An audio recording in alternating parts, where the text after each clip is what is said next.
Bom dia e feliz sábado a você que nos acompanha em mais este culto, esta Escola Sabatina Online.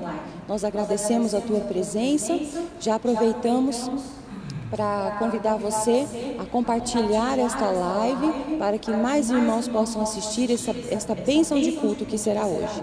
Nossa Escola Sabatina está feliz de receber você aqui e toda a sua família. Se por um acaso você ainda não conseguiu adquirir a sua lição, é só acessar o link no topo da nossa página e tem lá a lição em PDF para você baixar.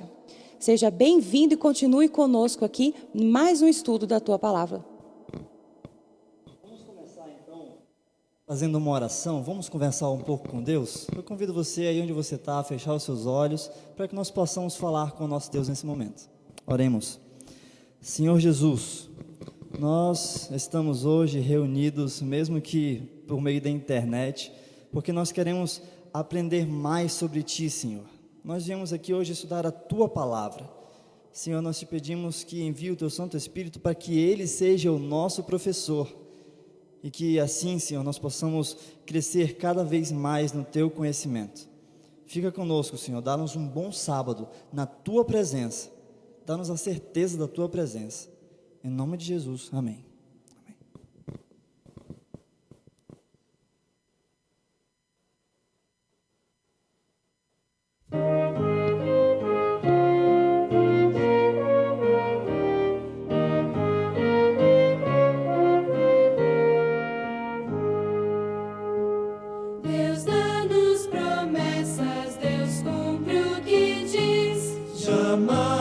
Foi a fé iludida. Se sentes tristezas e provas hostis, Deus nunca as promessas ouvida. Suas santas promessas bem firmes estão, qual rocha no mar desta vida. E os que têm fé, por certo verão Deus nunca as promessas ouvida. Quem busca encontra, e quem pede há de obter a bênção por Deus prometida. Jamais vais em vão a Jesus recorrer, Deus nunca as promessas ouvida. Suas santas promessas bem firmes estão, qual rocha no mar desta vida. E os que têm fé, por certo verão, Deus nunca as promessas ouvida. Se sofres tristezas, enfrentas a dor, Deus dá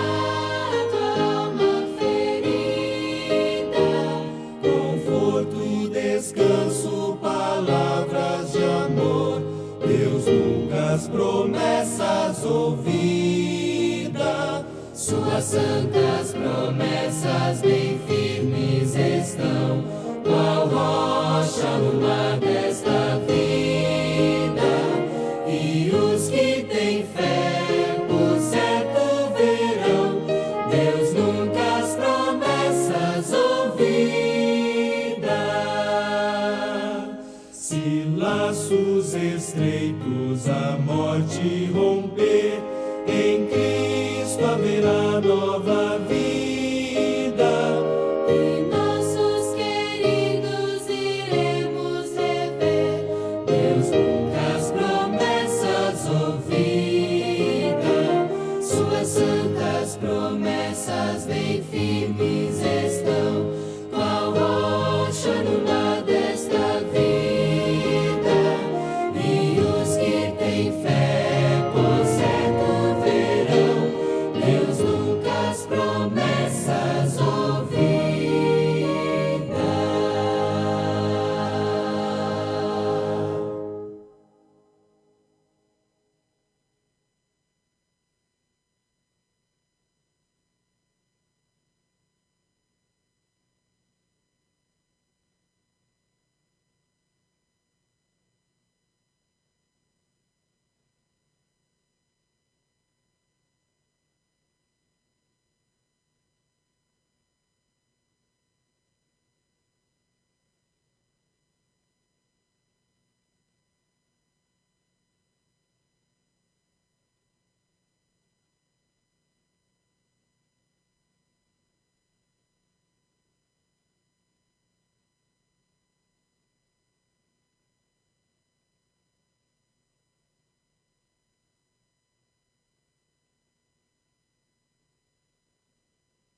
Som. Quero desejar um bom dia e um feliz sábado a todos.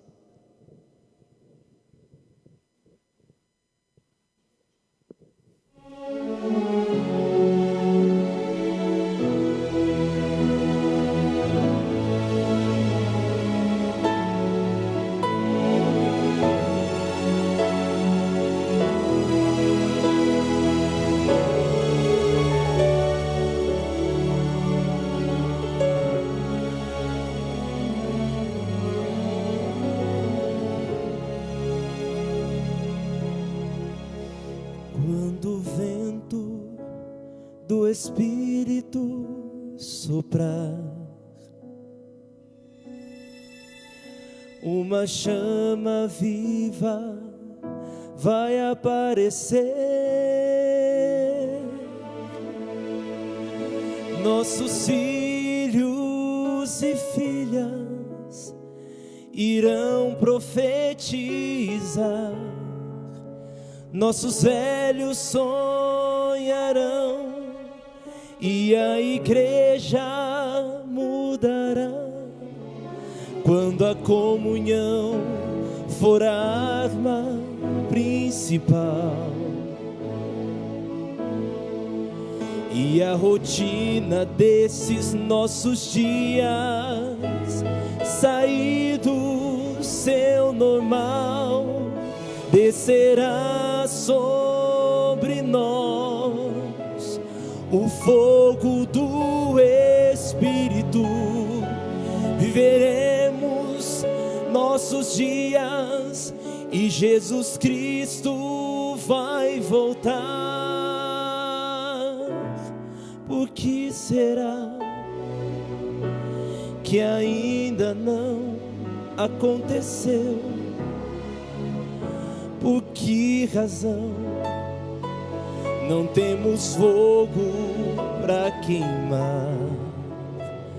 Pecados escondidos, uma fé adormecida, mandamentos que insistimos em quebrar.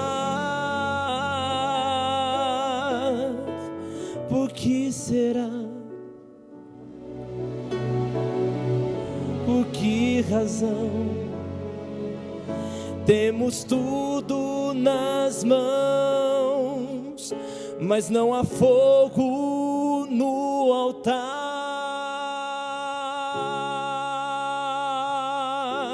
Mas quando o vento do Espírito soprar, uma chama viva vai aparecer. Nossos filhos e filhas irão profetizar. Nossos velhos sonharão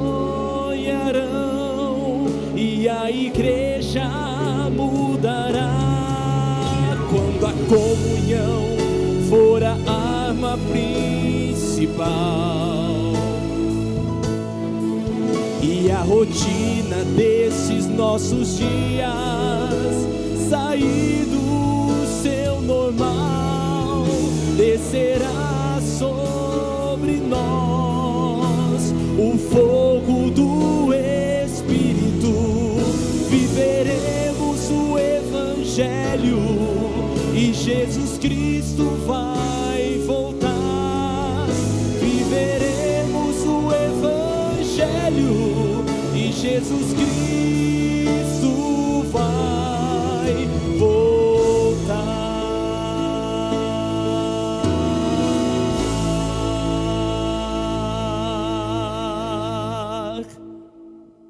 Amém.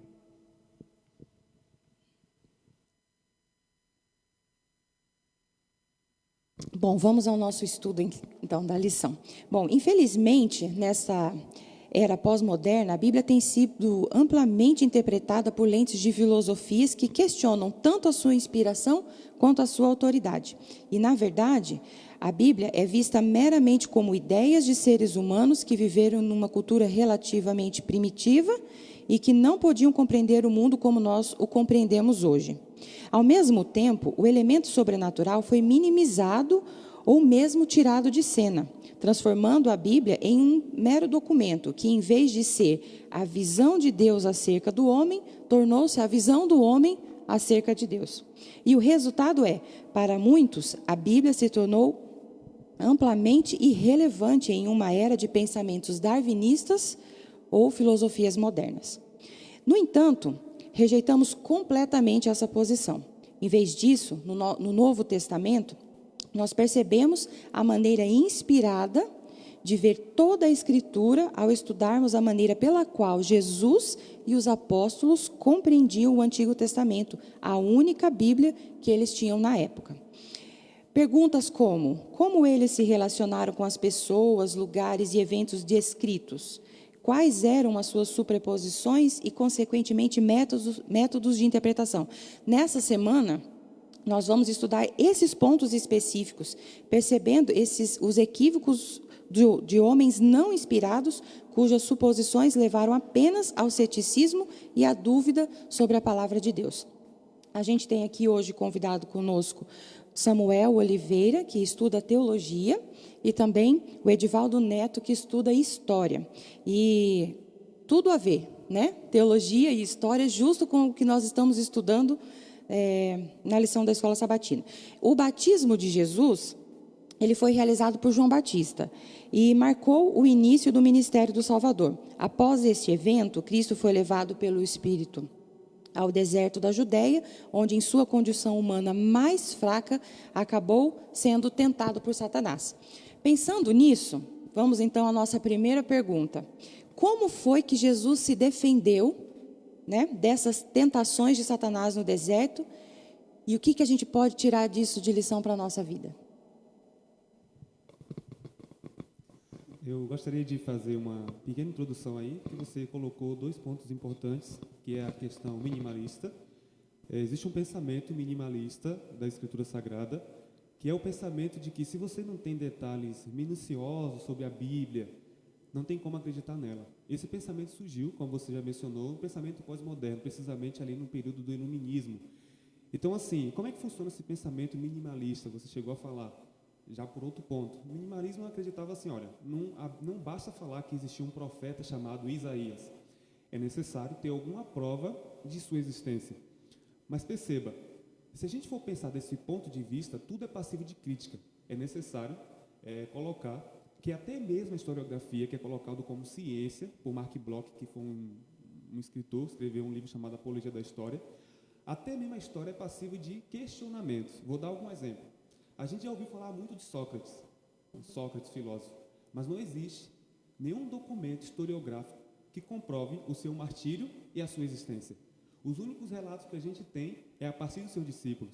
Seria isso, então, um questionamento e uma comprovação de que Sócrates não existiu? Ora, falar que ele não existiu é jogar toda a ciência por terra. Porque alguém pode questionar, Abraão não existiu, veja, mas Alexandre Magno, que foi um rei lá na Macedônia, só existe um documento que comprova a sua existência 300 ou 800 anos depois da sua morte, o que me leva a questionar a veracidade desse documento. Agora veja, por que Alexandre Magno, por que Sócrates é considerado no mundo acadêmico como alguém que de fato existiu?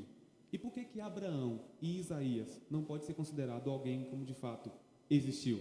Então leva o questionamento. Se eu for levar ao extremo, então eu pego toda essa ciência que Mark Bloch coloca como ciência e jogo no lixo. Mas não é assim que funciona. A Escritura Sagrada ela continua intacta até hoje, como a gente pode perceber nos dias atuais. Agora falando da parte de Jesus no deserto, só foi a introdução mesmo. Então, ali na tentação de Jesus, em Mateus 4, dos versículos 1 até o 11, a gente tem justamente o exemplo de Jesus, de como que ele lidou com as tentações.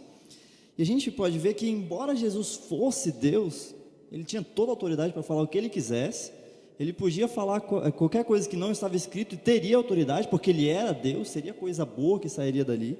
Então, mesmo ele sendo Deus, ele escolheu se submeter ao que já estava escrito, ao que já estava nas Escrituras. Então, E nas 3 tentações, ele respondeu sempre com está escrito, está escrito, está escrito. Eu acredito que a gente pode aprender pelo menos 3 coisas com isso. Primeiro, Jesus ele dá o exemplo para a gente de que a nossa armadura diante das tentações é o está escrito, é a palavra de Deus. Tem uma citação de Ellen White que eu até anotei aqui, diz assim: a toda tentação, sua resposta era, está escrito. Assim Deus nos tem dado a sua palavra para com ela resistirmos ao mal. E mais ainda, aí um segundo ponto, na fala de Jesus, ele já nos dá um outro aspecto, uma nova dimensão. Ele fala assim, toda palavra que procede da boca de Deus, ou seja, ele já diz de onde que veio aquela palavra, quem foi que inspirou, qual é, e assim ele já dá a autoridade da palavra. Ora, se foi Deus quem inspirou a palavra, obviamente a palavra tem autoridade. E por fim, a gente percebe que em todas as respostas de Jesus, ele se apoiou unicamente no está escrito, unicamente na Bíblia. O que isso pode dizer para a gente? Jesus ele não se apoiou no que os rabis da época falavam, não se apoiou no que os grandes filósofos, os grandes pensadores da época falavam, não. Ele se apoiou unicamente no que estava escrito, na palavra de Deus. Assim com a gente hoje. Nós não temos que procurar argumentos em pastores, a gente não pode se apoiar em pastores, no que outras pessoas falam, em opiniões próprias. Os nossos pensamentos têm que estar fundamentados e baseados unicamente na palavra de Deus. É isso. Outro ponto importante também, muito bom que Samuel colocou, é que Jesus foi levado à dúvida. Se você observar, quando a gente vai para o relato bíblico, o mesmo método que Satanás usou para Adão e para Eva, ora, você não vai morrer, tem certeza, mas Deus já tinha dado a certeza, você vai morrer se comer do fruto. Ele usa o mesmo método com Cristo, porque perceba, antes desse evento, que Samuel narrou aqui, Cristo foi batizado no Rio Jordão, e o Pai disse, este é o meu filho amado a quem me comprazo. Satanás chega para ele e coloca uma dúvida, se tu és o Filho de Deus, transforma essa pedra em pães. Perceba que a questão está em você acreditar ou duvidar. E Jesus, ele coloca toda a credibilidade na Escritura, como bem colocado aqui. Ele fala, está escrito.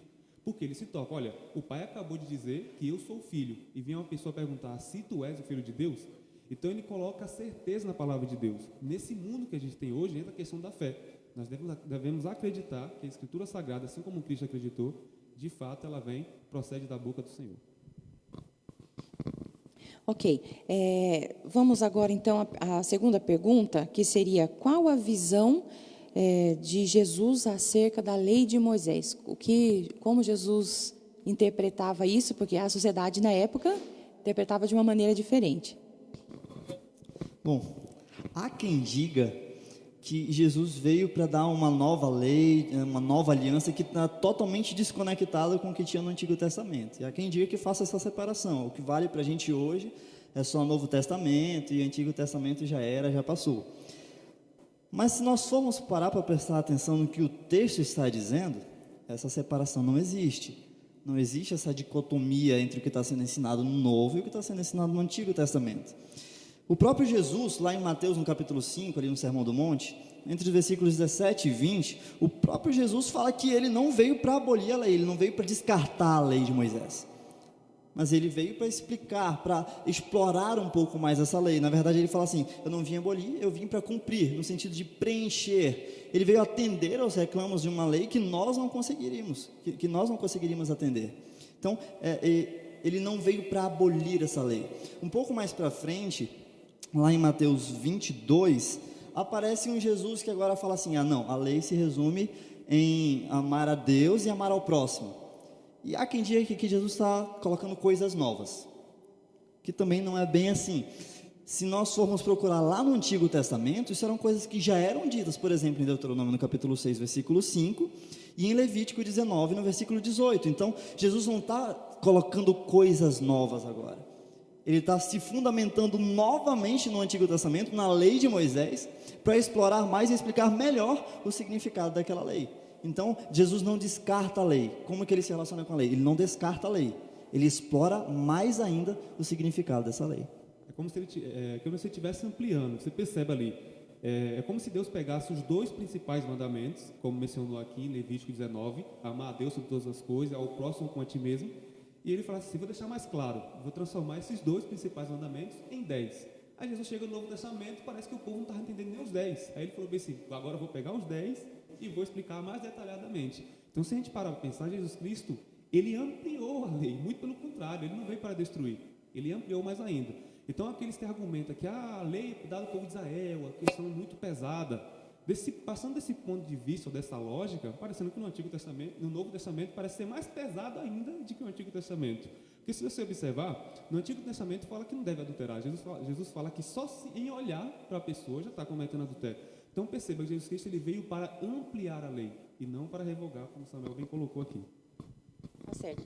Como que Jesus compreendia as pessoas e os eventos históricos na Bíblia? Esse é um ponto interessante. Eu gostaria de voltar em outra parte que você colocou, que é de Charles Darwin. John Paul escreveu um livro chamado A Biografia de um Gênio, onde ele vai colocar que Charles Darwin não era um ateu, não é? A sua esposa Anne, inclusive, era da igreja anglicana. E diga-se de passagem que ele recebeu uma carta dela, continha o nome de Deus mais de 50 vezes, e ele retornou essa carta contendo o nome de Deus. Era nada mais, nada menos que uma tentativa de conciliar, pelo menos naquela época, quando ele estava começando, a Bíblia com a ciência. Mas veja, falando de Jesus agora, que algumas pessoas tentam colocar alguns relatos bíblicos no avanço da ciência aí, como se fosse algo não literal. Mas perceba, quando Jesus Cristo usa Jonas, vou dar um exemplo de Jonas, inclusive, que algumas pessoas colocam como sendo simbólico e não como literal, no ventre do peixe, Jesus Cristo fala, ora, assim como Jonas passou 3 dias lá no ventre do peixe, o Filho do Homem passará 3 dias no coração da terra. Então significa que se Jesus está pegando um evento simbólico para falar sobre a sua morte, será que ele está falando da sua morte de forma simbólica? Não. Se ele está pegando um evento que aconteceu para comprovar algo que seria literal, que é a sua morte, então ele acreditava que o evento lá de Jonas também era, de fato, ia acontecer. A mesma coisa a sua vinda de fato vai acontecer. E ele usa personagens históricos, né? Assim como no dia de Noé, do dilúvio. Então ele pega algo que de fato aconteceu para comprovar algo que de fato vai acontecer. Então perceba-se que Jesus trata esses personagens bíblicos não como alguém simbólico, mas como algo de fato literal, real. Há uma tendência muito grande hoje para considerar aqueles relatos lá do início como o próprio dilúvio e mais ainda os relatos da criação como relatos que não são totalmente verídicos.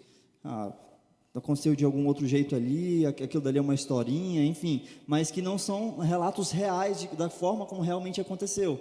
Mas se a gente para olhar para Jesus e a forma como ele entendia esses relatos, a gente vê que Jesus toma esses 2 relatos que eu citei agora, da criação e do dilúvio, como relatos que foram reais, como fatos reais. Então, não existe essa diferença para Jesus. Para Jesus, o que está escrito na Bíblia é o que realmente aconteceu. Isso é bastante importante para a gente. Cabe lembrar também que hoje nós temos escritos cuneiformes, o Dr. Rodrigo Silva vai destacar isso no seu livro Escavando a Verdade, que parece que os escritos cuneiformes, ele vai copiar o que a Bíblia diz. Eles vão copiar. Tem esses escritos que narra exatamente o processo de Gênesis, capítulo 1 até o capítulo 11. Agora veja, alguma coisa aconteceu, ou eles tiraram da Bíblia, ou a Bíblia tirou deles. Eu prefiro acreditar que eles tiraram da Bíblia. Tudo bem, existia a Bíblia, não, mas tinha a narrativa oral ali, que foi passando de geração em geração. Alguém passou para eles. Isso comprova, baseado na arqueologia científica, de que, de fato, a Bíblia e a narração de Gênesis, capítulo 1 a 11, tem toda a veracidade e merece a nossa confiança. Bom, então, assim como Jesus compreendia então esses eventos históricos da Bíblia, agora nós vamos passar para a mesma pergunta, mudando o personagem, né? Como que os apóstolos, então, entendiam a palavra de Deus como autoridade? Bom, após a ressurreição de Jesus, a gente tem ali Mateus 28, no versículo 20, a gente tem ali a grande comissão, né? A comissão evangélica. E nessa passagem Jesus fala, vocês vão fazer discípulos e vocês vão pregar todas as coisas conforme eu ordenei para vocês. E como que Jesus tinha ordenado? O que Jesus tinha falado? Jesus tinha falado tudo baseado nas escrituras deles, nas escrituras que eles tinham na época, né? No Antigo Testamento. Então, os apóstolos, seguindo ao comissionamento de Jesus, a ordem de Jesus, o que eles têm que fazer então? Eles têm que ir pregar conforme Jesus pregava, conforme o que Jesus ordenava. E o que ele ordenava? Ele ordenava tudo de acordo com o que estava nas Escrituras. Vou deixar você complementar. Bem colocado o que ele falou, mas veja, se você observar lá em Atos capítulo 4 também, a lição vai falar sobre isso, quando foi questionado aquele evento do Pentecoste, Pedro, ele fez uso do livro de Joel, que era o escrito do Antigo Testamento, para comprovar a veracidade. Isso aqui que está acontecendo é se cumprindo a Escritura Sagrada. Mais adiante, Pedro escrevendo a sua carta, ele já tem os escritos de Paulo como sendo inspirados por Deus. Veja, e Paulo era o seu contemporâneo. Ele tinha plena convicção. Alguém disse assim, a Escritura Sagrada nada mais é do que o Deus invisível se tornando audível. Volto a repetir, a Escritura Sagrada é o Deus invisível se tornando audível. Você vai ver que eles não se conheciam, mas eles não questionavam a autoridade das Escrituras. Muito pelo contrário, eles seguiam acreditando que de fato ali era Deus falando conosco.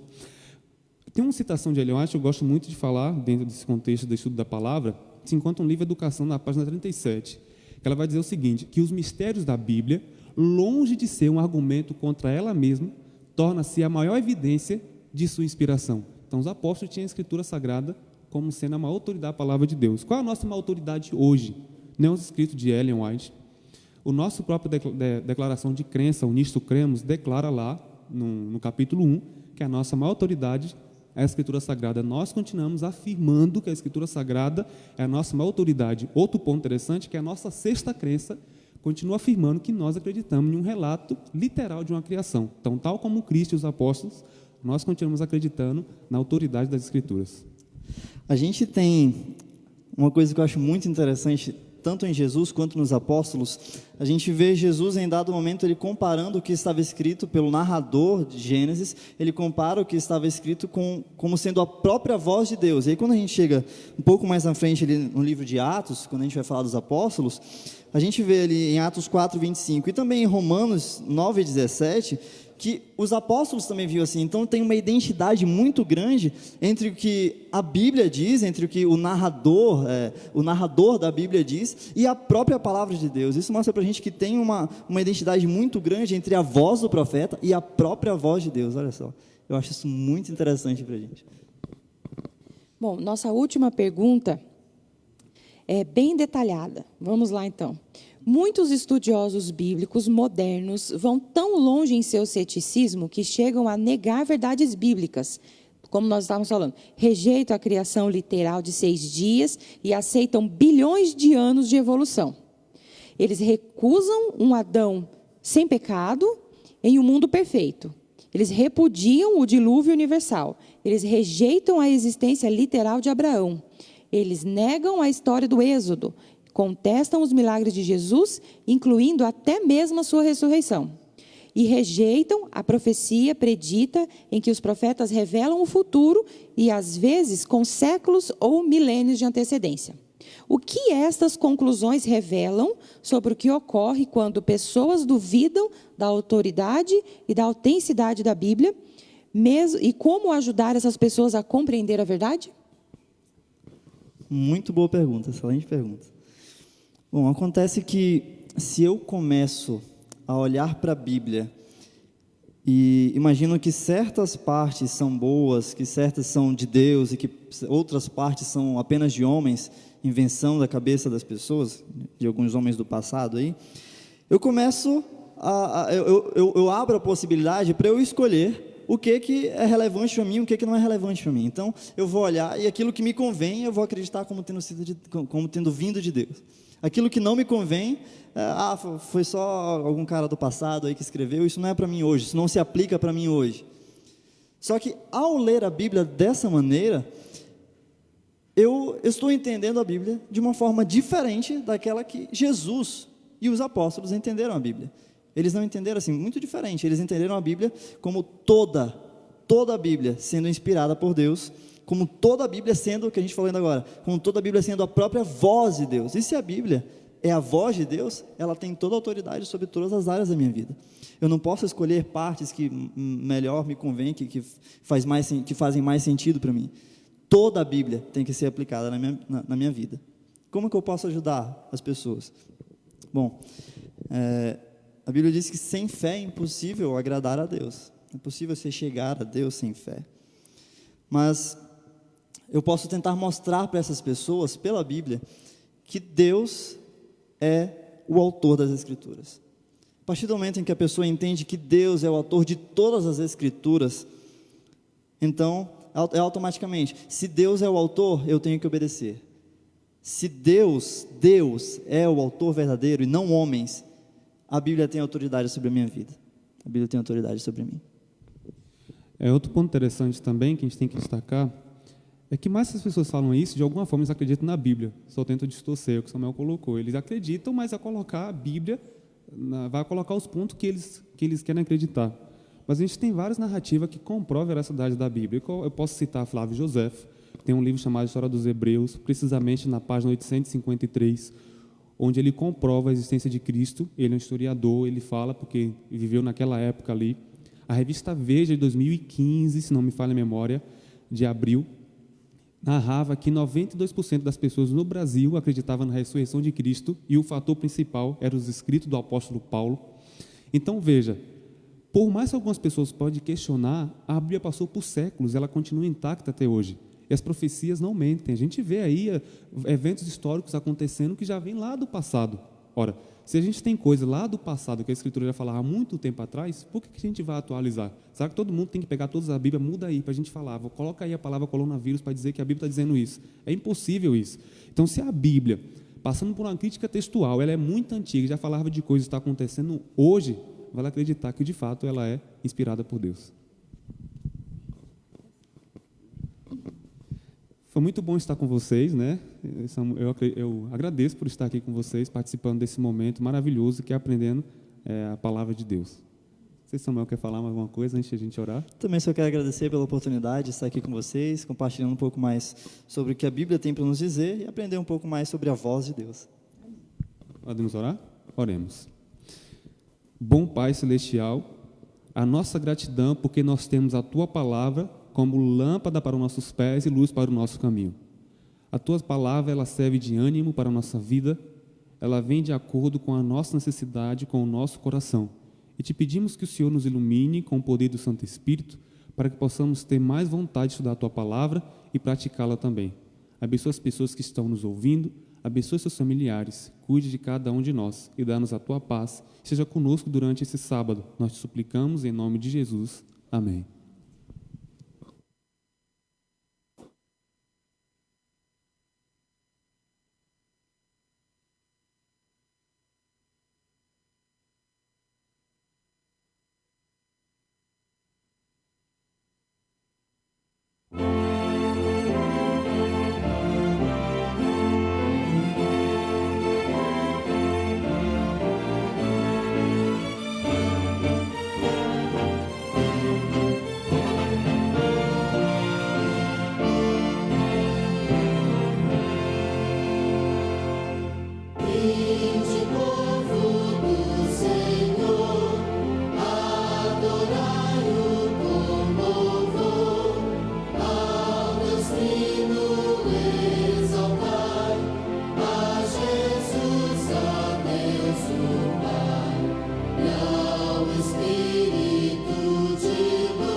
Bom dia, queridos irmãos, feliz sábado para vocês.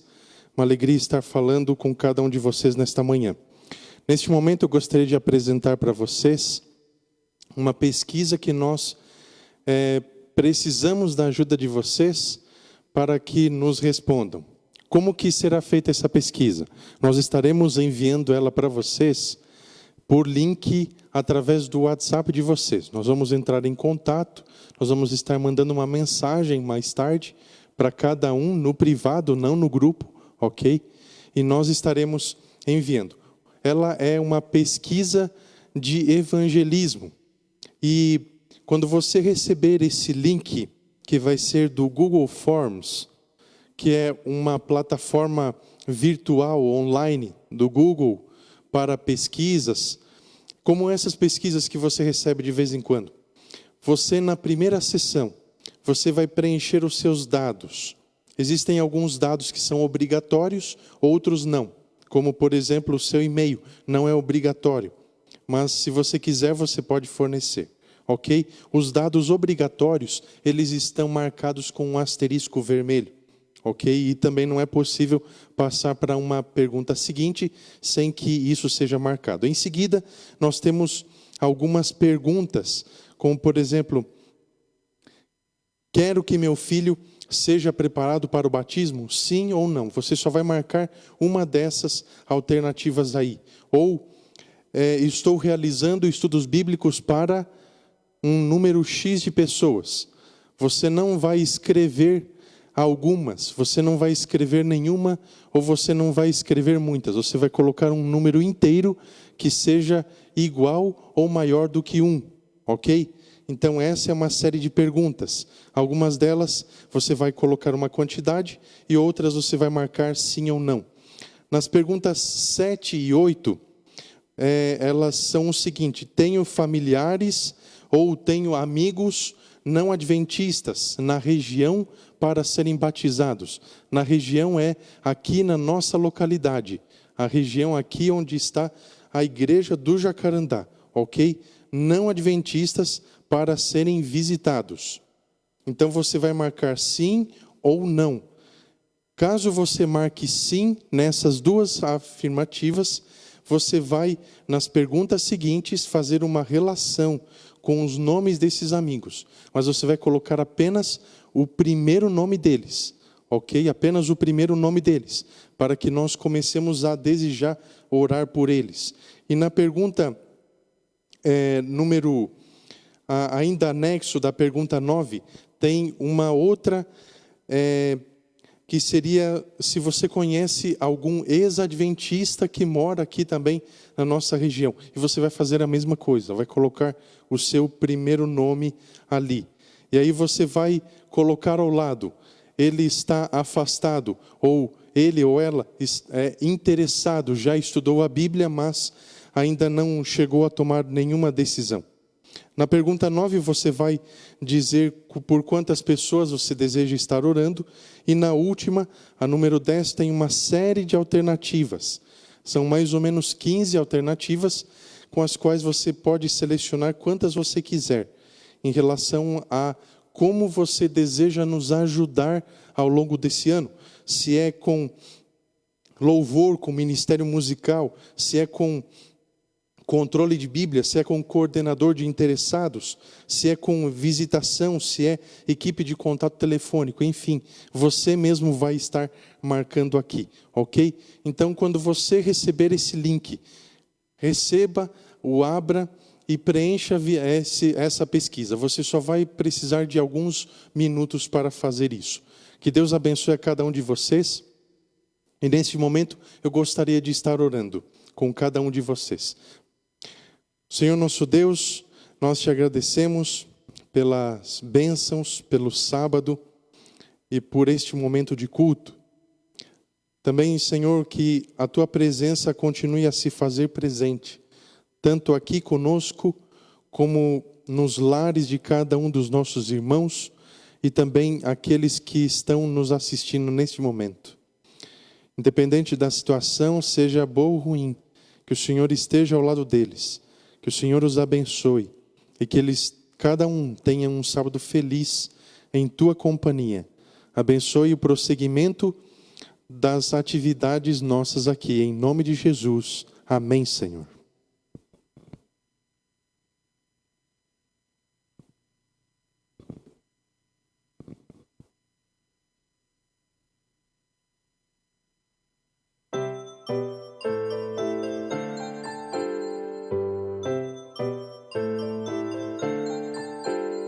Chegou a hora de adorar ao Senhor. Chegou a hora de ouvir do seu amor. Lindas histórias que vêm ensinar a sempre em Deus confiar. Chegou a hora de adorar ao Senhor. Chegou a hora de ouvir do seu amor. Vem, amiguinho, comigo sentar. E vamos quietinhos ficar, prestando atenção em adoração.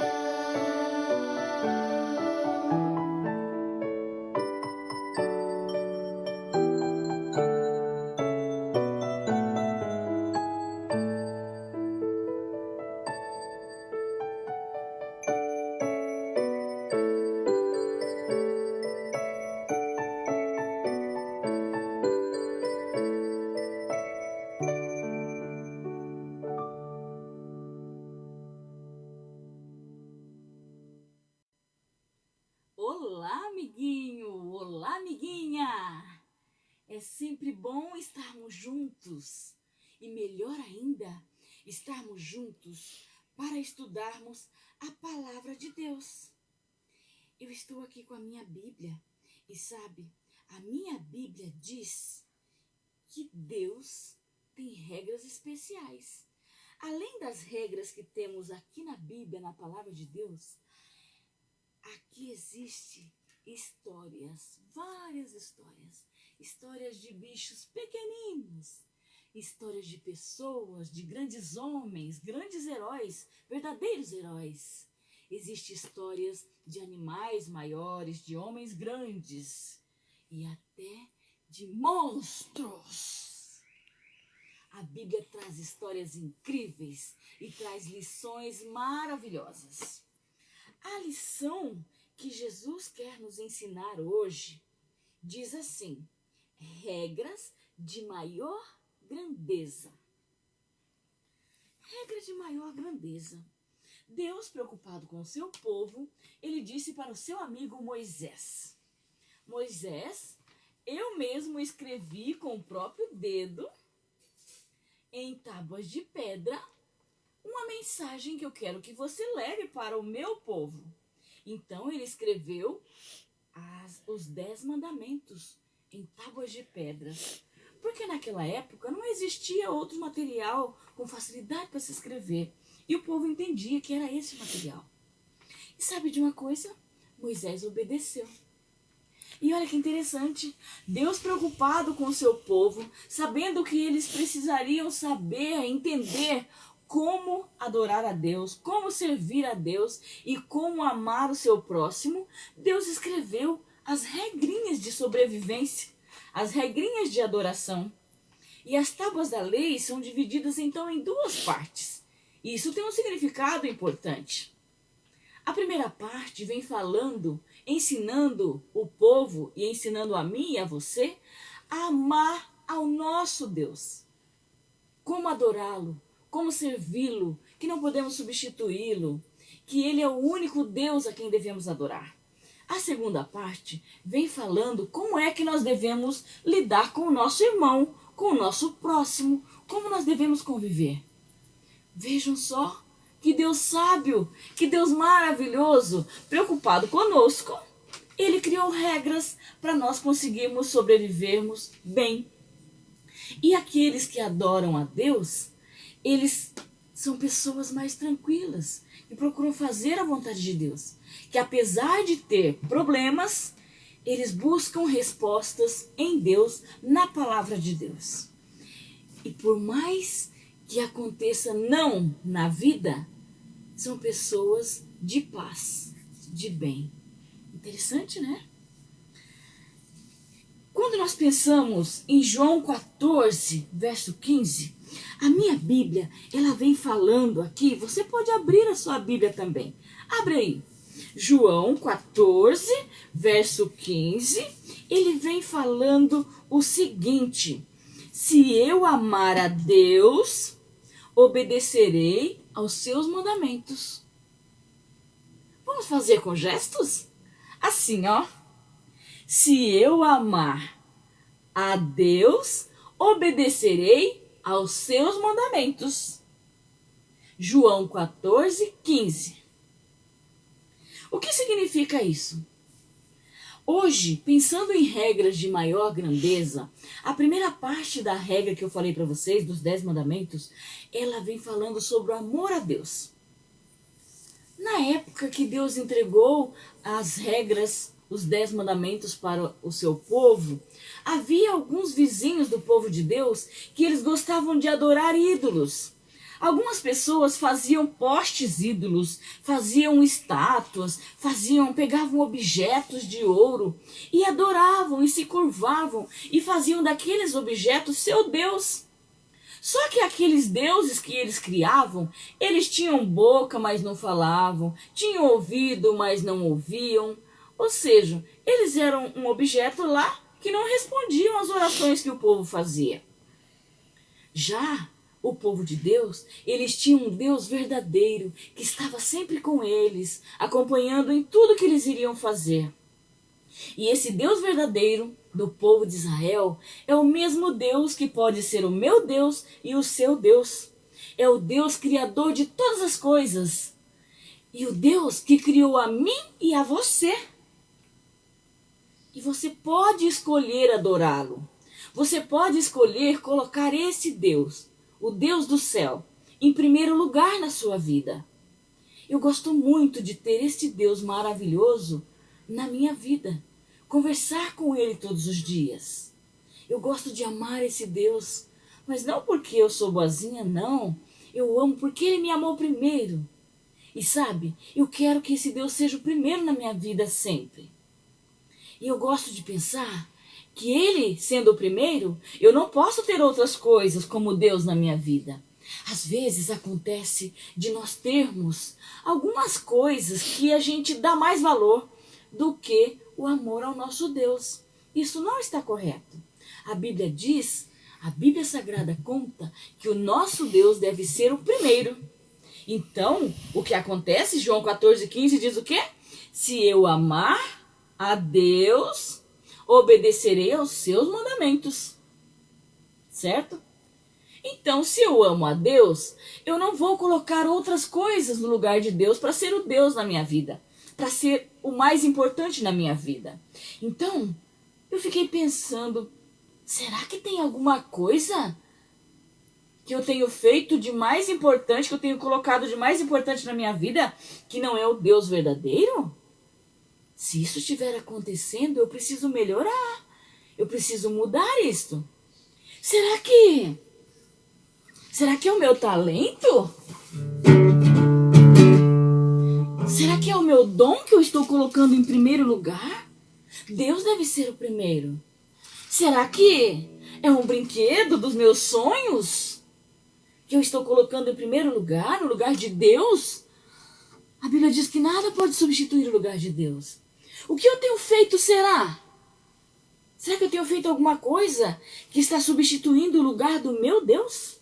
Será que um jogador de futebol ou algum esportista famoso tem ocupado o lugar de Deus na minha vida? Algum músico? Ou até mesmo... Será mesmo que um super-herói? Mas será que é possível isso? Ou outro super-herói? Ou quem sabe, um outro super-herói ainda?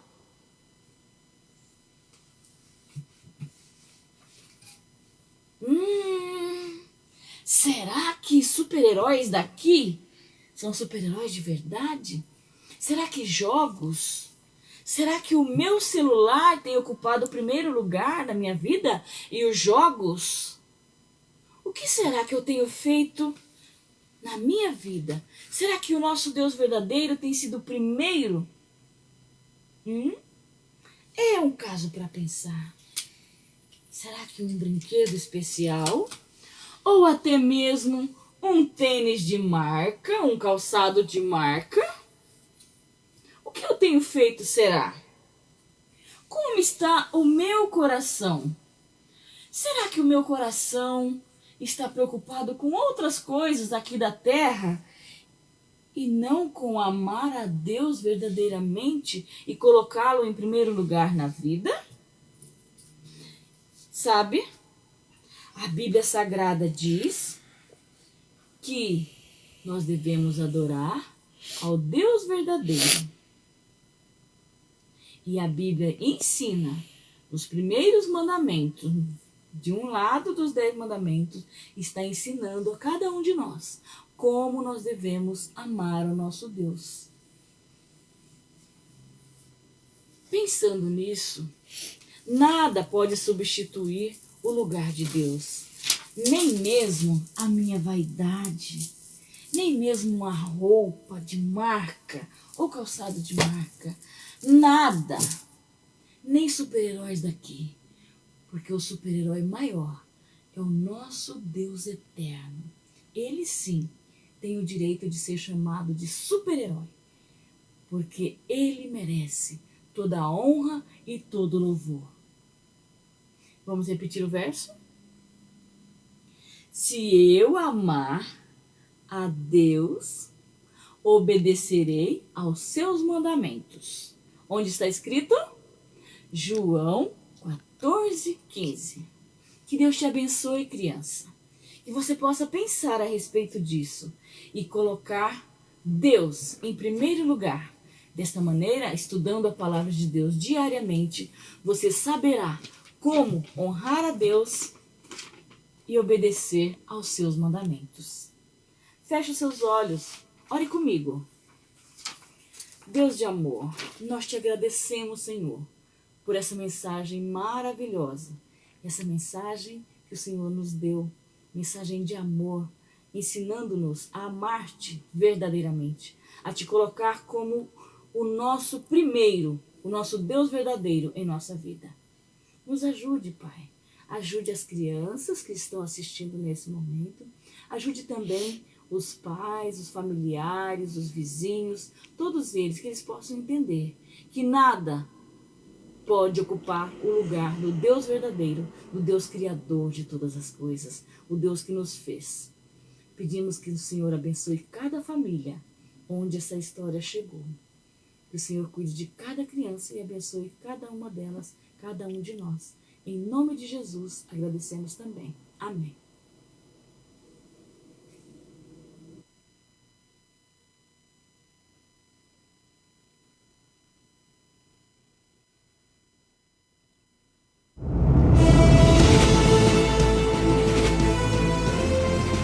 Provai e vede.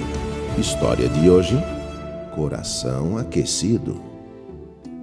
Eu sou o pastor Yuri Gramacho, da Igreja Adventista do Sétimo Dia. E um dos momentos mais marcantes do meu ministério aconteceu quando eu passava nessa ponte, sobre o rio Tol, na periferia da capital da Mongólia, em Nisir, cidade de Ulaanbaatar. Esse era o caminho que eu percorria diariamente para ir trabalhar no campo missionário em Nisir. Eu estava dentro de um ônibus e observava com atenção que ao longe, no meio daquele cenário, às margens do rio, havia uma casa isolada no alto de um monte. Eu tinha certeza de que dentro daquela casa havia uma família que possivelmente nunca ouvira falar de Jesus. Ao passar por aquele trecho, quando a temperatura estava a menos 30 graus Celsius, eu pude pensar novamente naquela família que vivia no alto do monte. Me lembrei do texto bíblico de Isaías, capítulo 52, verso 7, que diz: quão formosos são sobre os montes os pés daquele que anuncia as boas novas. Eu me angustiava com o fato de que talvez não fosse possível levar a mensagem da volta de Jesus para aquela família. Os dias se passaram e, mesmo andando em várias oportunidades pela comunidade, não consegui encontrar aquele endereço, mas continuava intercedendo por aquela família em minhas orações. Só para vocês conhecerem um pouquinho a realidade da vida aqui na Mongólia, eu estou dentro de uma ger. Essa aqui é a tradicional tenda mongol, como vocês podem ver. E nós estamos aqui em um estudo bíblico. Nós abrimos alguns pequenos grupos aqui na região onde eu trabalho. E esse é um dos nossos pequenos grupos, ok?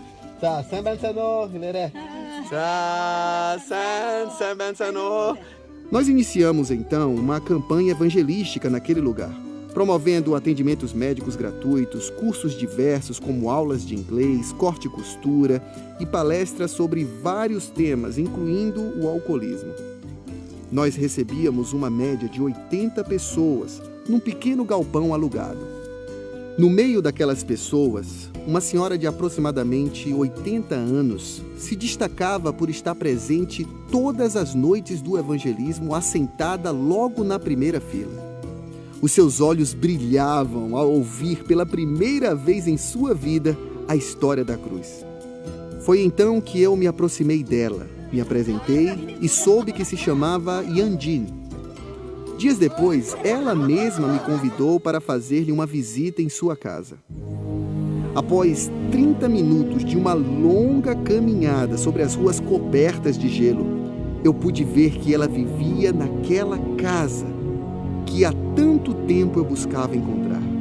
Eu e minha família passamos a frequentar a casa da Yandin, fizemos dali um ponto de pregação, criamos um pequeno grupo e depois de pouco tempo, a Yandin foi batizada na maior cerimônia batismal da história da Igreja Adventista da Mongólia, quando 198 pessoas entregaram suas vidas a Jesus nas águas geladas do rio Tol, aquele mesmo rio, cenário do início desta história.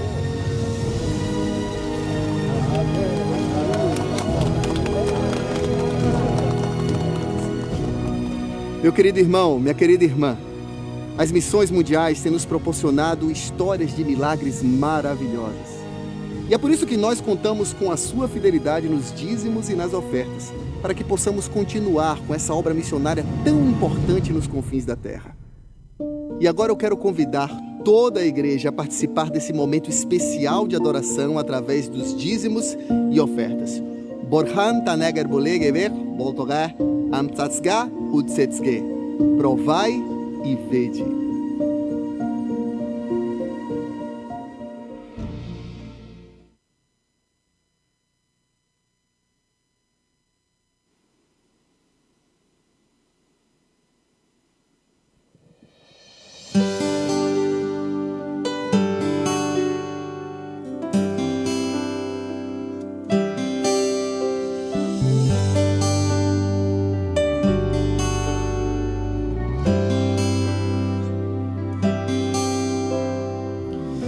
Irá chegar o dia em que verei no céu Jesus voltar pra me buscar. E então verei ao meu redor as coisas que acreditei acontecerem. Verei sinais dizendo que Jesus virá. Verei só glória e esplendor. Verei que tudo que pensei e acreditei quero estar pronto pra subir andar no caminho rumo ao céu, onde a luz jamais se apaga, onde a paz e o amor jamais tem fim. Verei os meus irmãos, verei meus queridos que se foram, cantando o hino da vitória, louvando a Deus. E então terei um novo lar, com coisas que ninguém jamais imaginou. E todo o mal que existe aqui vai acabar e nunca mais direi adeus. Posso imaginar que emoção será sentir o chão pouco a pouco se afastar. Estou indo ao meu verdadeiro lar. Quero estar pronto pra subir, andar no caminho até ao céu, onde a luz jamais se apaga, onde a paz e o amor jamais tem fim. Verei os meus irmãos, verei meus queridos que se foram, cantando o hino da vitória, louvando a Deus,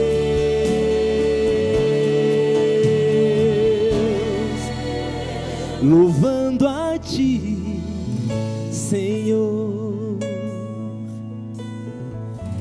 Eu vejo ao longe alguém se aproxima. Quem sou eu? Com os braços bem abertos, Jesus dizendo: filho, vem.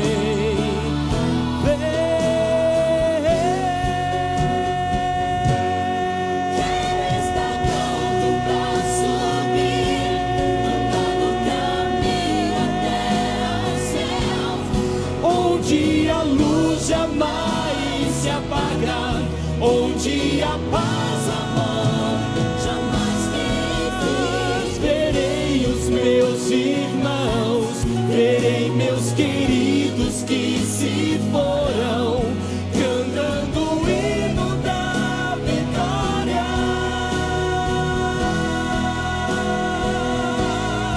cantando o hino da vitória, louvando a Deus.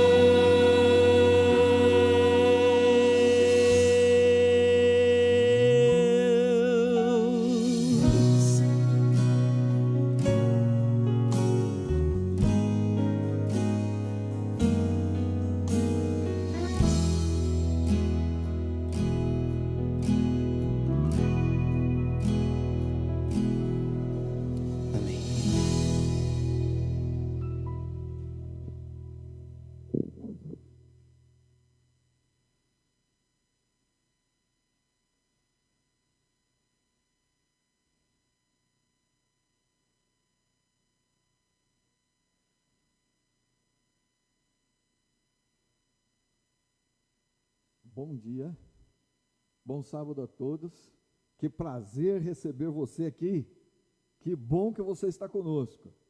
Olha, eu não vou esconder de você os meus sentimentos, eu quero dizer que eu estou com saudade de você, eu estou com vontade de ver você aqui, para nós darmos um abraço gostoso. E eu tenho certeza que cada membro desta igreja, onde se encontra nesse momento, está também compartilhando esse sentimento, esse desejo, essa vontade de abraçar o seu irmão, de abraçar o seu amigo. Então vamos fazer isso agora. Olha bem nos olhos de quem está do seu lado agora. Presta atenção. Vamos praticar aquilo que Jesus ensinou a gente. Jesus disse: ama o teu próximo como a ti mesmo. Não foi assim? Então agora, olha bem para quem está do seu lado. Olha bem. Olhou? Então agora diga para essa pessoa. E você pode falar em voz audível mesmo. Ou pode falar só com a voz do seu coração. Diga assim: eu amo você. Disse? Então agora dá um abraço nessa pessoa, porque não tem lei nesse mundo que impeça você de dar um abraço em quem está do seu lado aí na sua casa agora. Faça isso. Dê um abraço. Dê um abraço na sua esposa, no esposo, no filho, na filha e diga: eu amo você. Eu desejo um sábado muito feliz. Hoje é o dia do Senhor e eu quero que você seja feliz. Eu desejo do fundo do coração que você seja feliz. Ok? Tudo certo? Podemos continuar? Então agora senta e presta atenção, pega a sua Bíblia, você não acha que nós vamos ficar conversando aqui sem a Sagrada Escritura. Pega a Sagrada Escritura, meu amigo, pega aí, meu irmão, pega a Sagrada Escritura e abra em Lucas, no capítulo 18, versículo 8. Antes de eu orar, eu quero ler com você esse texto. Leia somente o versículo 8. Leia comigo. Está escrito, olha, digo-vos, era Jesus dizendo, que depressa lhes fará justiça. Quando, porém, vier o Filho do Homem, porventura achará fé na terra? Porventura achará fé na terra? Então agora feche os seus olhos e vamos buscar a Deus em oração. Senhor, nosso Deus e nosso Pai, nós somos eternamente gratos a Ti por todas as bênçãos que o Senhor nos tem confiado. Senhor, é muito difícil agradecer no momento da adversidade. E todos nós estamos vivendo um momento de adversidade. Muitos pais não estão podendo abraçar os seus próprios filhos, estão em lugares diferentes, sim. E isso tem doído muito. Muitos avós, como eu mesmo, não estão podendo abraçar os seus netinhos, onde eles estão. A distância e as circunstâncias estão nos impedindo. Mas nada pode nos separar do teu amor. Nada pode nos separar do amor de Deus que é em Cristo Jesus. E graças a Deus, nós podemos desfrutar das horas sabáticas, em companhia contigo, Senhor, estudando tua palavra, aprendendo do Senhor e vivendo segundo a tua orientação. Sê conosco, sê com cada pessoa que está nos ouvindo e nos assistindo nesse momento, Senhor. Sabemos que há pessoas de lugares muito distantes e eles durante esta live estarão entrando em contato conosco e nós pedimos que o Senhor os abençoe desde já, onde quer que estejam, que sejam ricamente abençoados, em nome de Jesus. Amém, Senhor. Amém. Muito bem.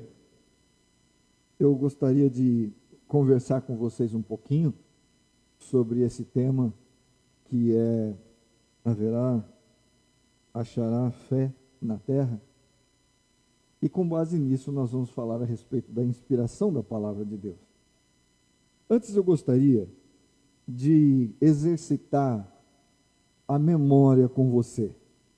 Para a gente fugir do Alzheimer, né? Para a gente fazer frente a esse alemão que fica batendo a nossa porta. Então vamos fazer uma prática mental aqui. Acompanha comigo.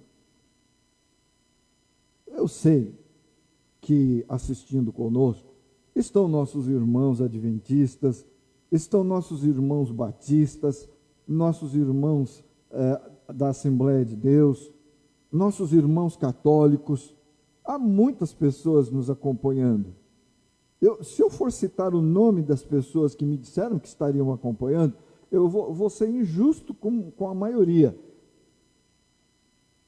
Mas eu digo para você, essa reflexão que nós vamos fazer é para todos nós.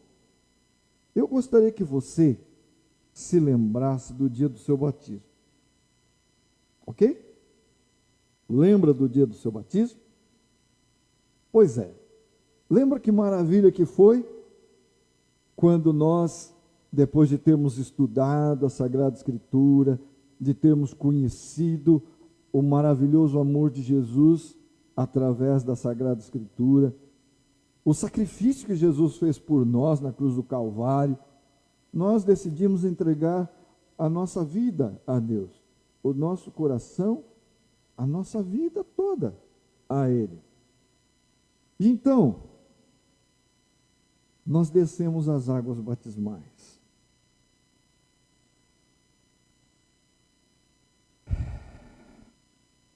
Alguns anos atrás, meus amigos queridos, quando alguém se batizava, ele assumia um compromisso com Deus. Ele dizia: Senhor, eu entendi o seu amor, eu entendi sua misericórdia, eu entendi o plano da redenção, eu entendi o que o Senhor veio fazer nesse mundo, na forma humana, na pessoa de Jesus Cristo. Eu entendi, e eu aceito, Senhor, eu aceito todo o seu sacrifício, toda a sua misericórdia, eu aceito a justificação que o Senhor me deu lá na cruz do Calvário, quando o Senhor derramou o seu precioso sangue por mim. Eu aceito, Senhor. Então nós pensávamos que naquele momento o velho homem havia sido sepultado. E foi mesmo. Ele foi mesmo. E então, quando nós saímos das águas batismais, nós percebemos que tínhamos que fazer algumas adaptações na nossa vida. Teríamos que nos adaptar às coisas, às verdades bíblicas que nós tínhamos aprendido, sobre a qual a vontade de Deus, quanto ao estilo de vida, quanto à adoração, quanto à modéstia cristã, quanto à reforma do regime alimentar e vários outros itens.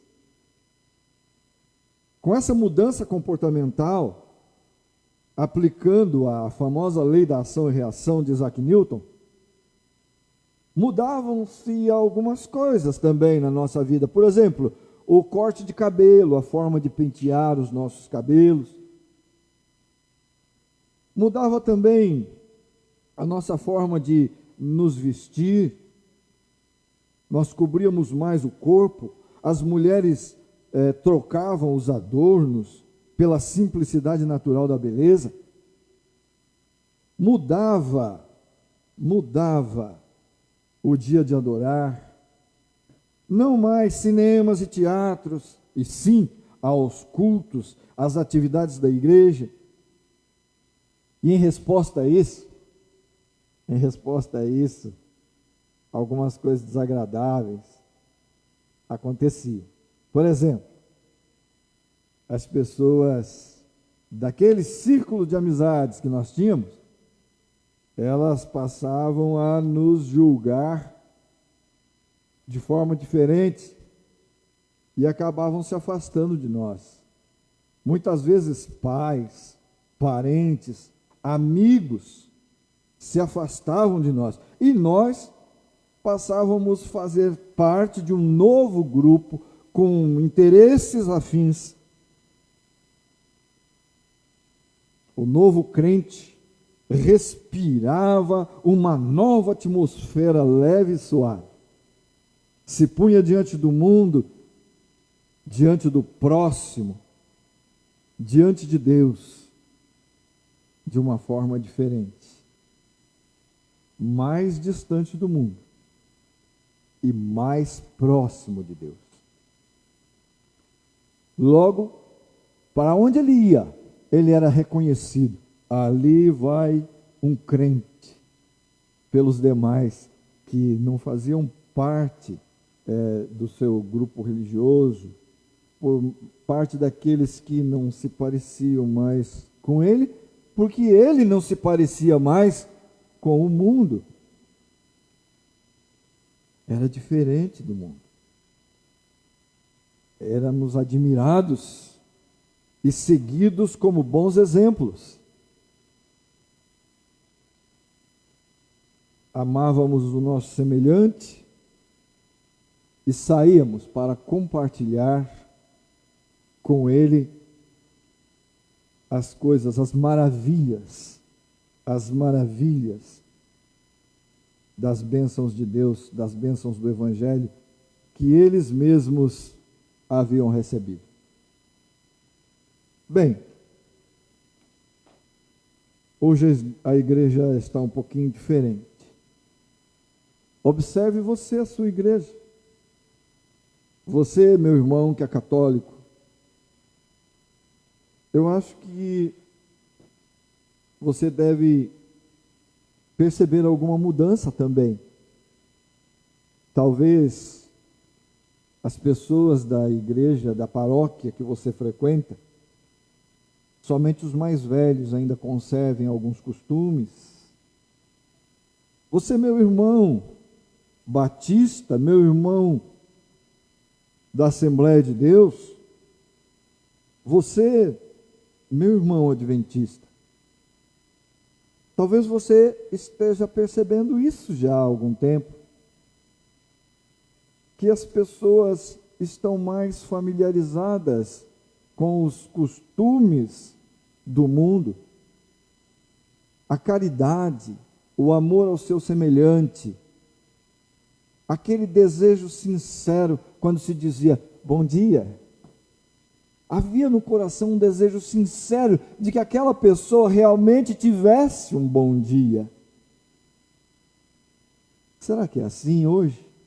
Quando nós saímos à rua, as pessoas dizem bom dia para nós? E nós dizemos bom dia para as pessoas? Com que amor nós falamos com as pessoas? Nós vamos discorrer um pouquinho sobre esse tema daqui para frente, ok? Nós vamos discorrer um pouquinho.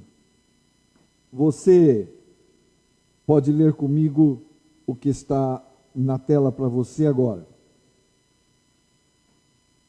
O pesquisador da verdade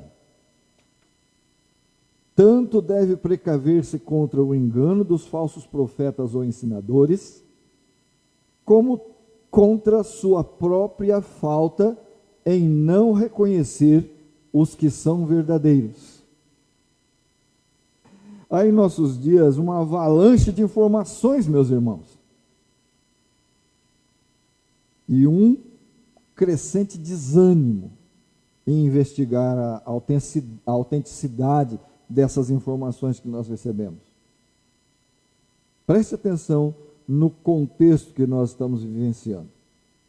Existem as fake news. Você foi investigar alguma informação recebida para verificar se tratava de uma fake news? Ou você simplesmente aceitou? O que acontece é que a maioria opta por aceitar, simplesmente aceitar o que esteja endossado por um título. Doutor, mestre, padre, bispo, papa, o presidente, o pastor. Simplesmente foi ele que disse. E a maioria das pessoas aceita como palavra final. Abre mão da sua própria responsabilidade, do seu próprio compromisso com a verdade. E não vai pesquisar, não vai investigar para confirmar se aquela pessoa realmente foi sincera, se aquela pessoa falou a verdade para você. Esse é um problema duro, mas é pessoal. Eu preciso ter essa consciência de que eu preciso investigar. Eu não posso aceitar a informação como se ela fosse a última palavra. Eu preciso investigar. Veja esse verso que está aí na tela para você. 1 Tessalonicenses 5, versos 20 e 21. Não desprezeis as profecias, examinai tudo, e retende o que é bom. Jesus nos advertiu dos perigos vindouros. Ele disse assim: acautelai-vos, porém, dos falsos profetas, que vêm até vós vestidos como ovelhas, mas interiormente são lobos devoradores. E ele disse ainda: por seus frutos os conhecereis. Mateus 7, no verso 15. Observe, Jesus está falando com você. Jesus está falando com você, ok? Seguimos.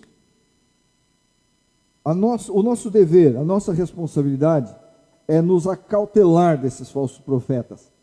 Abra comigo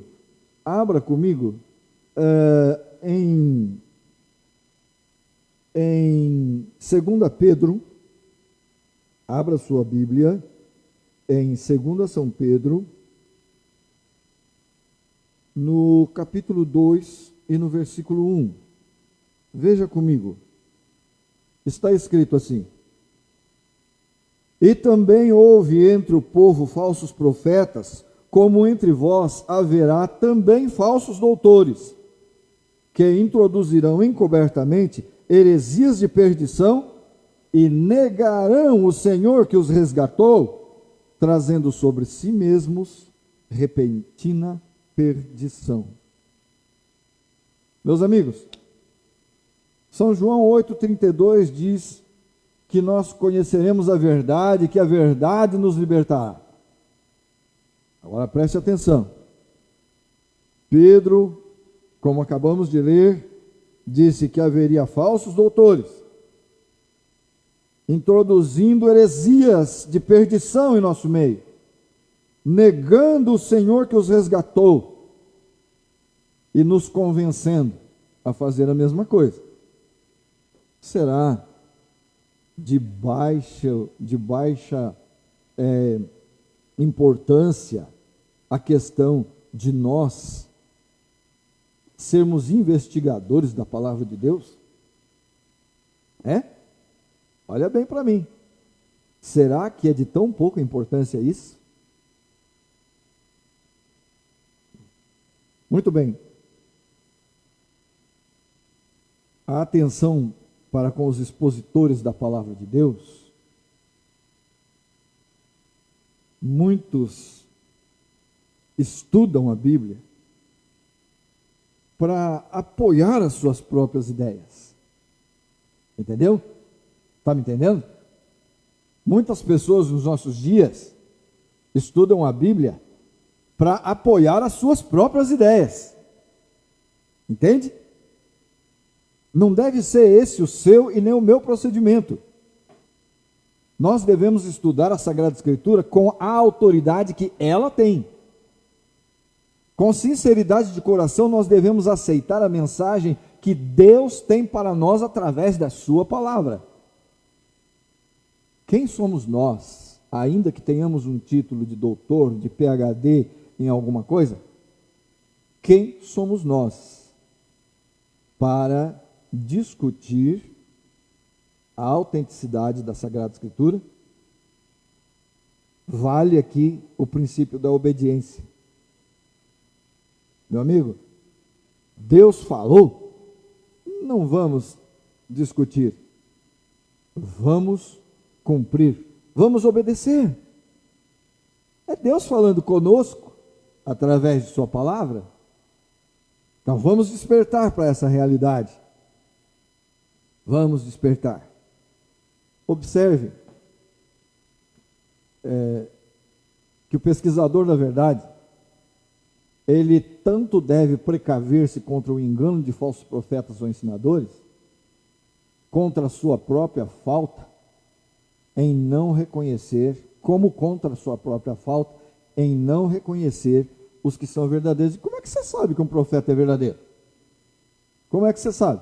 Leia aí, olha. 1 Tessalonicenses 5, 20 e 21.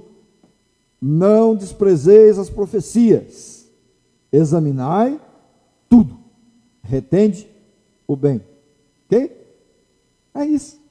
Vamos reter o bem. Muito bom.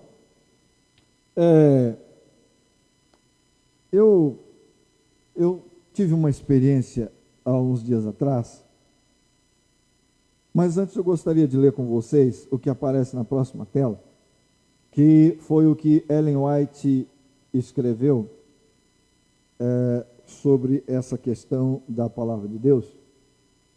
E eu gostaria de ler com vocês. Deixa eu mudar aqui, permita-me.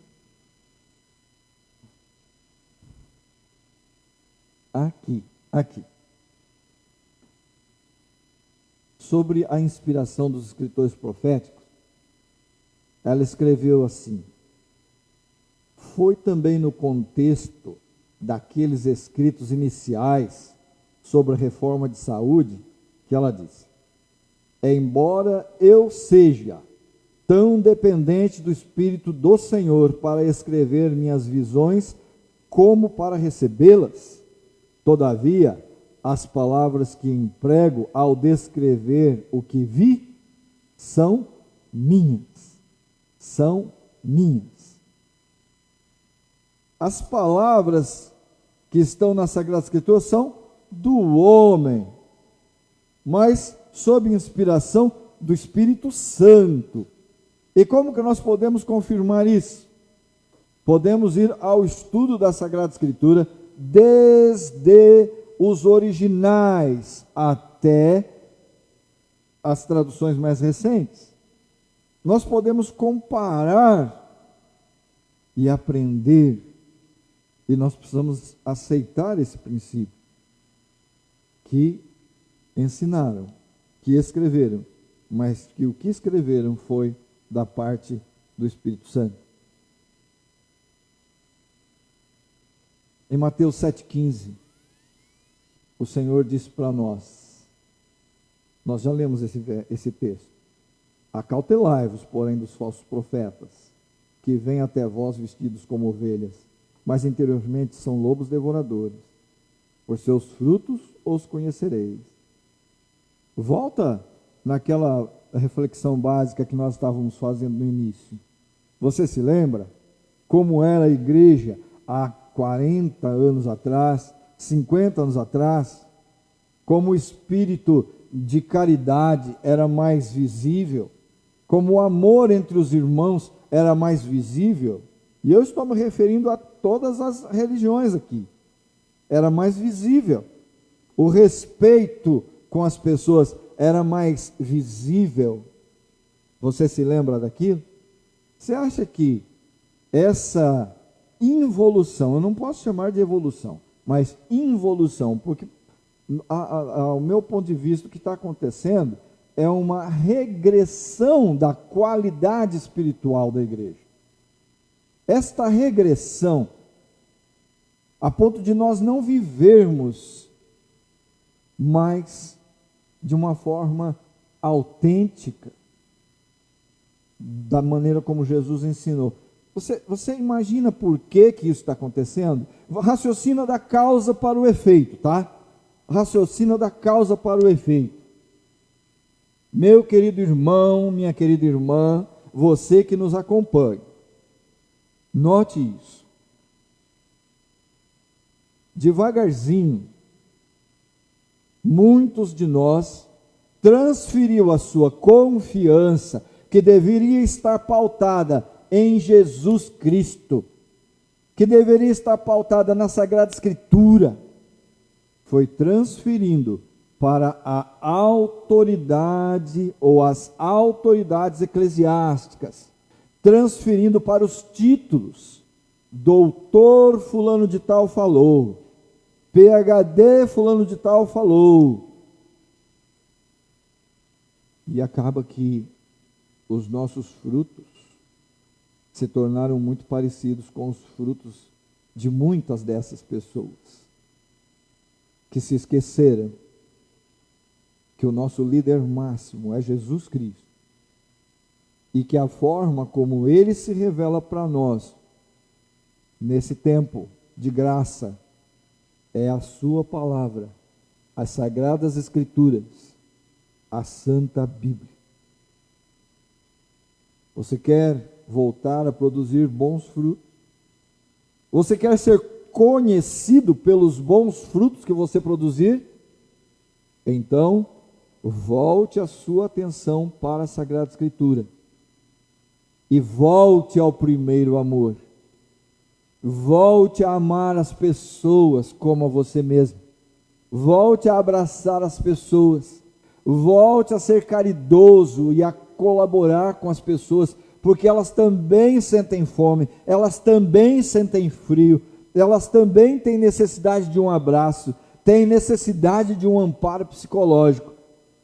E você não precisa ser um psicólogo, você não precisa ser um psiquiatra para você prestar esse tipo de trabalho. Você só precisa de uma coisa, você só precisa ser entregue a Jesus Cristo e deixar que Jesus em você realize essa obra. Você está disposto? Eu quero contar uma experiência que eu vivi. Opa! Desculpem a minha inexperiência. Uma experiência que eu vivi. Vocês estão vendo aí no slide um bambuzal. Um dia desses, eu precisei cortar umas varas de bambu lá no sítio. E como o nosso bambuzal estava assim um pouquinho distante, eu preferi ir até uma vizinha, que gentilmente cedeu. Ela disse: pode cortar as varas de bambu que o senhor precisar. E eu fui cortar as varas de bambu. Eu percebi que havia um pouco de água no local. E eu fui pisando sobre uns pedaços de bambu que já estavam cortados e estavam sobre aquele barro, sabe? Eu fui pisando sobre eles e percebi firmeza. Cortei uma vara de bambu, cortei a segunda vara de bambu, cortei a terceira, e na hora que eu fui sair do local, eu pisei fora daquelas barras de bambu que estavam ali, que eu estava pisando sobre. Eu acabei pisando fora delas. Adivinha o que aconteceu? Eu afundei até a cintura, meu amigo. A sensação é ruim, viu? Você mergulha, você afunda na lama, né? E você percebe que a lama está sugando você para baixo. Naquele momento eu segurei uma outra vara de bambu, bem firmemente, e uma das pernas eu levantei, coloquei sobre aqueles pedaços de bambu que estavam ali, sobre os quais eu já estava pisando, sabe? E eu pisei sobre aqueles pedaços de bambu e eu fiz força com a perna, né, devidamente ancorada, e consegui tirar a outra. Eu não preciso entrar em detalhe, a cor que eu fiquei, como fiquei lameado, mas olha, sinceramente, naquele momento eu pensei que eu fosse ser engolido, porque não dá para prever a profundidade daquela lama. E eu tirei uma lição dessa experiência. Eu só consegui sair daquele lugar, arrastando as varas de bambu, pisando sobre as outras varas de bambu que estavam sobre a lama. Meu amigo querido, você de perto, você de longe, você que nos visita nesta live, olha, aqueles pedaços de bambu que estavam ali e eu pisava sobre, representam a Sagrada Escritura. Porque a Sagrada Escritura é firmeza, é onde nós podemos nos firmar onde a nossa fé pode ser firmada, onde nós podemos dizer com certeza que não seremos enganados. Porque Jesus disse: e conhecereis a verdade, e a verdade vos completa. Não ouvi você falar. Vou dizer de novo, completa aí. Conhecereis a verdade, e a verdade vos libertará. É isso mesmo, você falou certo. Aquelas barras de bambu representam a Sagrada Escritura, que me liberta do lamaçal do pecado. Mas sabe aquela vara de bambu que ainda estava ancorada, firme, onde eu segurei? Com toda a flexibilidade que ela tem, naquele momento ela representava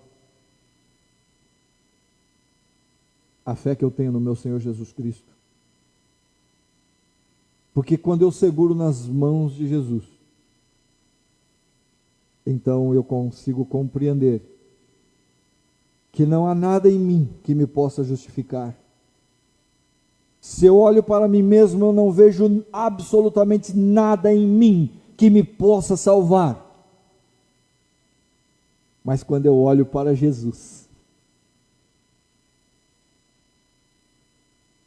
eu não vejo nada que me possa fazer perder a salvação. Porque Ele gratuitamente se entregou por mim sobre a cruz do Calvário.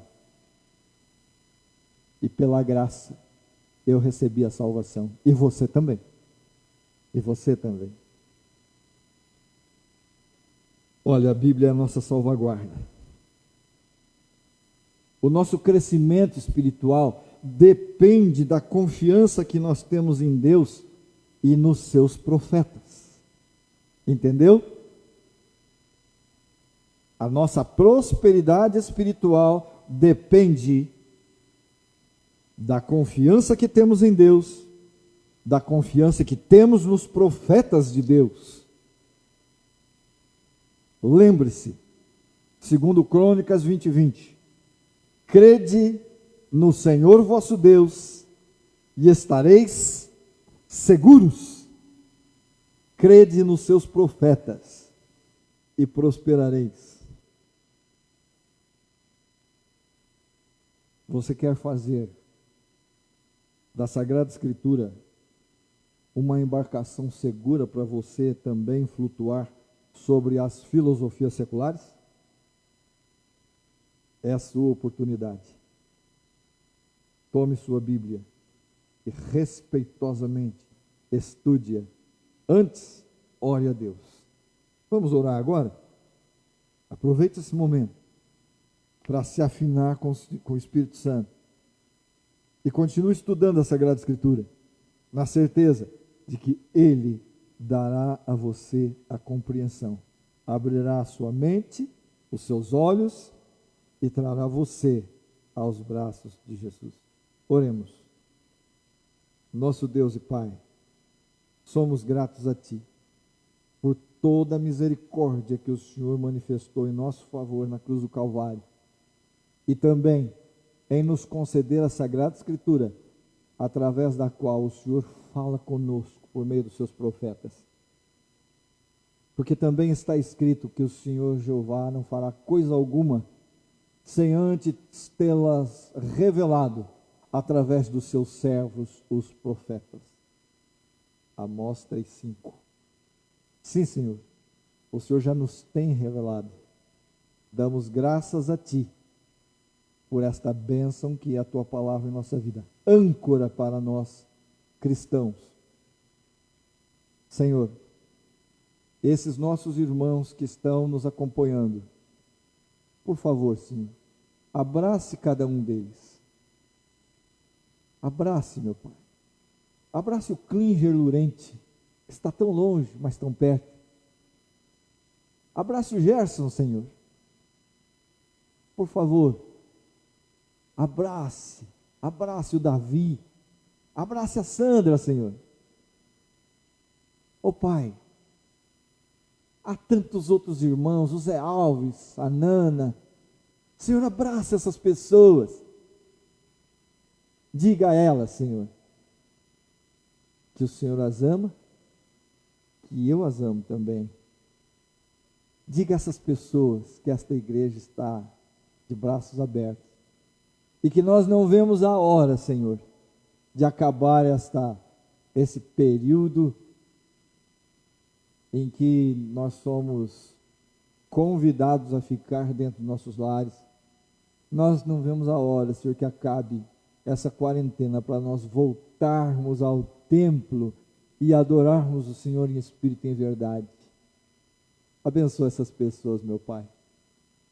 Há muitos outros, eu seria muito injusto em citar alguns e não a outros, e eu peço que o Senhor me perdoe, mas o Senhor sabe de todos eles. Abraça-os, abençoa-os, eu te peço, meu Deus, em nome de Jesus. Amém, Senhor. Amém.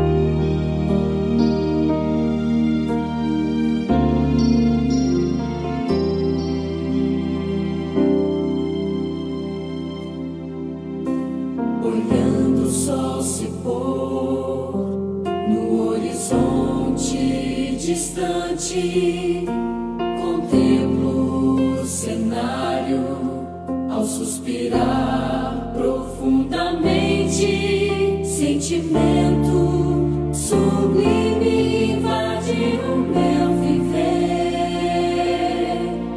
alegria emocionante ao ver o céu escurecer. Fecho os olhos e agradeço a Deus por criar o sábado como um dia seu e meu. Nosso encontro mais íntimo coroando a semana, um tempo de comunhão, descanso para o coração.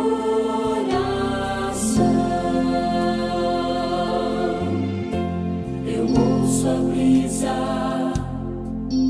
reconheço a voz de Deus.